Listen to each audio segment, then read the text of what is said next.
Izin Pak, perkenalkan diri Bapak boleh? Ya, nama saya Dr. Ketut Sergei SMA. Bagaimana sih Pak penjelasan Bapak tentang proses pembimbing dalam kegiatan MBKM berlangsung ini? Ya, kalau proses pembimbingan itu sebetulnya di dalam praktek, tapi saya beberapa kali melaksanakan supervisi di Polda di tempat praktek itu. Ternyata antara penerima ya tempat di Polda terutama stafnya ada kurang mengarahkan di tengah perjalanan MBKM itu kurang mengarahkan bahwa yang dibutuhkan mahasiswa ini adalah materi ini. Nah, sebagian besar mereka hanya diarahkan untuk mengetahui sistem penomoran surat, sistem administrasi saja, tidak menyentuh pada isi pokok materi yang disampaikan yang harus dia ketahui. Misalnya ada 8 materi yang harus dikonversi di dalam MBKM. Umpama terkait dengan proses penegakan sistem peradilan pidana. Itu kan studi penegakan hukum misalnya. Itu kan harus sistem peradilan pidana itu. Jadi pelaksanaan penyidikan, penyidik sebagai bagian daripada studi penegak hukum itu sistem peradilan pidana kan harus itu yang harus diketahui, mana namanya SPDP, mana disebut dengan berkas, itu sama sekali tuh terutama yang di Polda.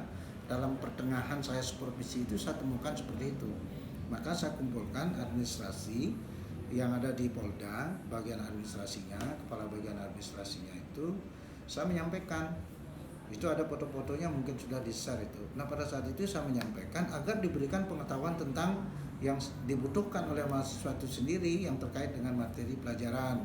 Seperti misalnya kasus transnasional umpama yang dibutuhkan di sana untuk dikonversi, tentu di sana materi yang itu adalah trafficking yang ada di di tindak pidana umum.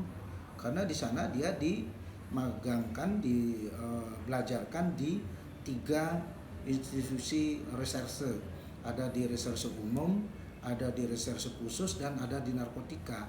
Nah, trafficking adalah salah satu kejahatan transnasional yang dia harus tahu apa syarat-syaratnya, tentu harus itu.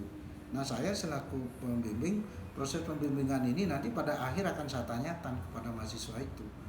Kalau dia belum mengerti itu, berarti proses dia membimbing, proses dia belajar di MBKM ini belum berjalan dengan semestinya, seperti arahan yang saya sampaikan pada saat penyerahan mahasiswa.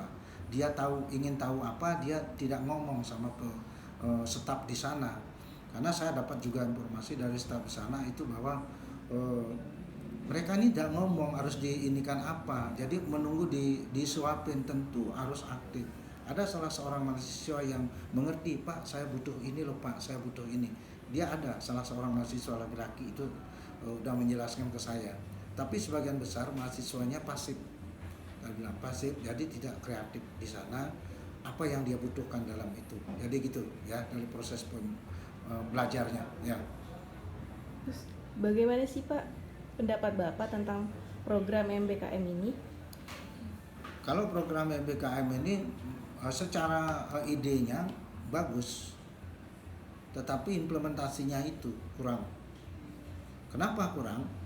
Jadi dalam proses kerjasama itu tentu dosen yang diinikan dosen praktis, yang dosen yang ada di kepolisian misalnya, di tempat dia MBKM itu harus ditunjuk, ada sprint, proses itu dulu sprint, baru nanti diimplementasikan dalam SK sebagai pengajar nanti. Nah, jadi ada informasi awal yang harus disampaikan, nanti di sana terlibat sebagai pengajar praktik ya, pengajar praktis di lapangan. Kita hanya sebagai pendamping, dosen murni yang dari kampus. Jadi yang mengajarkan tentang praktik-praktik itu adalah mereka-mereka. Yang ditunjuk tentunya orang-orang bukan cuma tata usaha saja. Itu programnya bagus nih, tapi kurang memberi arahan dan materi yang benar kepada tempat kita untuk melaksanakan magang, sehingga masih aja judulnya MBKM tetapi mereka masih tetap diberikan materi, cuman hanya surat menyurat dan sebagainya. Jadi ini perlu ditingkatkan. Pra MBKM itu harus ada. Mahasiswa maunya magang di mana, misalnya di Polda, tentu harus dosen yang dari kampus membawa surat pengantar untuk melakukan koordinasi dulu dengan SDM di mana tempat kita magang. Mereka belajar itu SDM itu bagian personalia, Pak kami membutuhkan dosen, nantinya kami akan magang. Dengan surat magang itu bertemu dulu, setelah bertemu mintalah dosen kepada yang bersangkutan, misalnya Krimsus, Krimum, narkoba, itu harus ada minimal dua orang yang ditunjuk selaku dosen praktis, sehingga kita bisa koordinasi.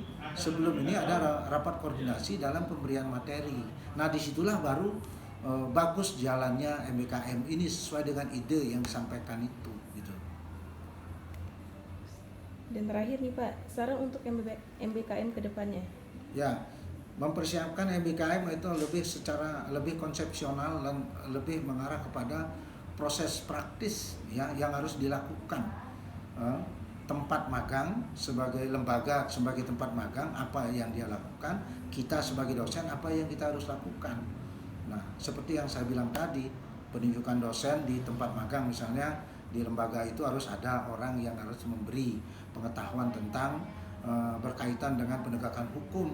Kalau di sana penegakan hukum ada ilmu-ilmu, ada ilmu transnasional, ada trafficking, ada apalagi itu etika di dalam etika hukum. Di situ juga ada etika-etika kelembagaannya, bagaimana penyidik berbuat dengan JPU secara kelembagaan, apa etika yang dia, itu banyak sekali yang bisa digali. Nah hal-hal ini belum tahu mereka, sehingga hanya berjalan aja programnya, jadi belum memiliki hasil. Saya terus terang, saya setuju dengan MBKM ini, cuman saran saya ayo jangan asal berjalan saja, tetapi proses praktiknya di lapangan harus diimplementasikan lebih jelas lagi, sehingga mempersiapkan mahasiswa sama seperti belajar di kampus, tetapi bedanya dia ada di lapangan gitu loh. Bedanya ada di lapangan, di lembaga tempat orang melaksanakan penerapan hukum yang kita harus ketahui seperti apa. Nah itu saran saya. Jadi masih perlu harus mencari pola penanganan di dalam praktiknya. Kalau soal kerjasama udah oke, udah bagus, udah semua syarat sudah di ini. Tetapi pola penerapannya itu harus lebih bagus. Karena apa? Lebih tajam, lebih menukik pada pokok persoalan. Sehingga mereka di sana tuh nggak nganggur-nganggur aja. Jadi ada lagi soal etika kemahasiswaan.